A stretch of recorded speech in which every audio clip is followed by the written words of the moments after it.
Welcome back. From the first three sections, you have gained an appreciation of the importance of play, the types and patterns of play, and the role of child development in play. Now we are ready to explore your role choices as a play associate. Part 4. Role Choices for Play Associates. Recall that during Part 2 of this training, we explored two types of play. They were structured and unstructured. Based on the differences in the two types of play, we see two roles emerge for play associates. The first of these is supportive, and this role is most appropriate for unstructured play, which, as a quick reminder, is play that is open-ended with unlimited possibilities. And here are some of the examples we gave in Part 2. Looking at the picture on this slide, we can see an unstructured play scene with Imagination Playground, where the adults are providing support, but the kids are mostly organizing their own play.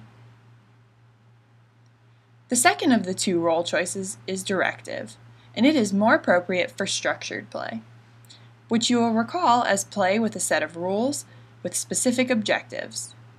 Here are some of the examples we provided during Part 2 of our training. Both roles, supportive and directive, are important and are appropriate in various play situations, which leads us to our next question. Why both roles? This is a good question and is easy to answer, far easier than defining play. We have both roles because play has the ability to be both goal-centered and child-centered.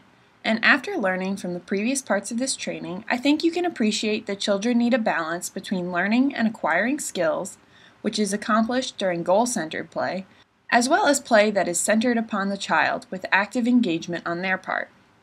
Let's draw some correlations and look at each more closely. Goal-centered play is most closely aligned with structured play. During this time, children are acquiring specific skills, like those that pertain to a game or activity. They are also learning to interact with others in group and team activities. This type of play can help them build a sense of accomplishment by achieving the goal or desired outcome. And it also helps them to understand their environment and world. Now let's contrast that with child-centered play, which aligns itself more with unstructured play. This child-centered, child-chosen, and child-inventive play can often lead to what is known by play scientists as deep play, which is characterized by total immersion of the child in the play experience. Naturally, this means it requires active engagement on the part of the participants, and is both focused and driven by the doing of the players. Ultimately, your use of both roles ensures children have goal and child-centered play opportunities at appropriate times. Let's dive a little more deeply into the questions of why and when to be supportive. Why supportive? Supportive is important when we want play to be child-centered with few rules and goals. This is an important time as children learn to make their own play choices and to try new things independently. Unstructured play is critical to exposing and involving children in real play or deep play, and this type of play does not have a strong involvement by adults. Notice how engaged the children in the picture are without an adult directing them. Now this is a good time for me to point out that although the adult is not directing, this does not mean they are not doing anything. Instead, as the play associate, you are projecting a seemingly more passive role while constantly monitoring the environment and being ready to step in if a group has a question, needs help, or wants you to play.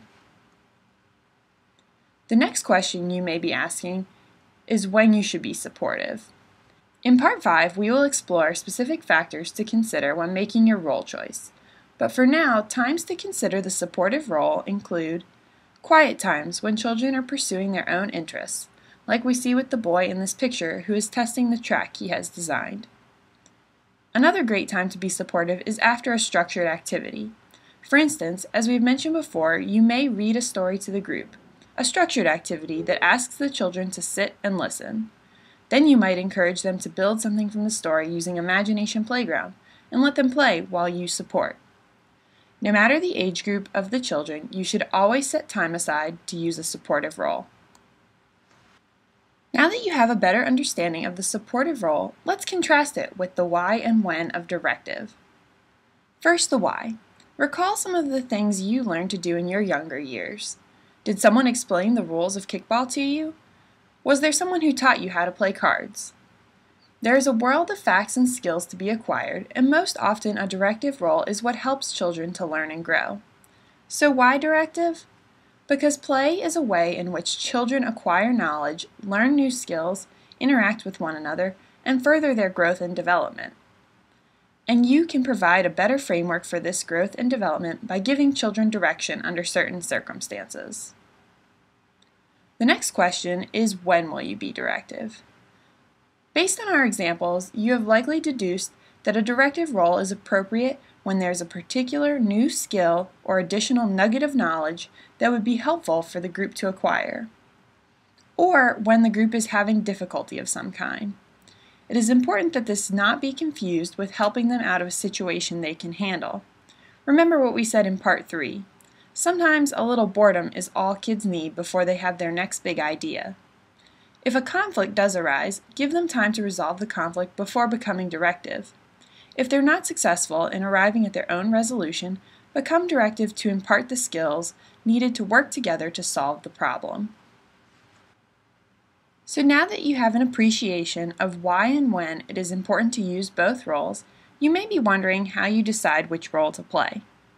We will explore that thoroughly in Part 5, but for now we'd like to offer you some clarifying questions that can help you determine which role you are utilizing. So next time you are observing or supervising a play session, try asking yourself these questions. Are you standing or sitting at the front of the group? Are you waiting until you have everyone's attention? Are you providing specific ideas, rules, or roles? If you answered yes to these questions, then you are most likely directing. Now let's try some more questions. Are you asking participants about choices or activities? Are you sitting or standing apart from the participants or within the group, quietly observing? Are you encouraging and supporting individuals as they make their own choices? If you answered yes to these questions, then you are most likely supporting. To illustrate these behaviors better, let's look at some photos of play associates and other adults in the play space with Imagination Playground. This will sometimes be a bit of a Where's Waldo, as the adults were not always the primary focus of the picture, but who doesn't enjoy a little game? Okay, so here's our first picture. Do you see the adult? She's in the back holding a coffee cup. So thinking back to our questions, is she standing in the front or waiting to have everyone's attention? No, it's a little hard to tell, but it looks like she might be either asking a participant about their choice or simply observing the action in progress. So we would say supporting. Here's another photo. The adults are a little easier to see. They're the ones not in red shirts. What kinds of activities are they up to? Are they providing specific rules? No, it looks like they are asking children about their choices and participating when invited. So we would say supporting. How about this one? It looks like the adult in this picture has everyone's attention, but I think maybe only because they have put them in some sort of fort or jail. Who do you think is controlling the action? I think it's the kids, and the adult is playing along. In which case, I would say this is supporting. The last one was a little tough, but I think you'll find this one is easier. Our supervising adult is in the background with his hands behind his back. Would you say he is standing separate from the group? Yes, I would. I would say this is supporting. Based on these pictures alone, I think you probably have a sense that a big part of your role as play associate will be supporting. But just to illustrate what directing might look like, I found one more picture. This is actually a group of adults who are about to have an Imagination Playground play session. Because Imagination Playground is so well suited to supportive roles, this was the best directing picture I could find. But here we can see how everyone is looking in one direction, listening to the rules and purpose of the play session. I'm sure you've seen children sit in circles like this before, which is why I thought it would be okay for our purposes of modeling the directive role. Once again, we have reached the minute recap slide. If you would like to take a moment to answer these questions or discuss them with your fellow play associates, please pause the video here. Of course, you can always rewind to review the previous slides or keep moving when you are ready.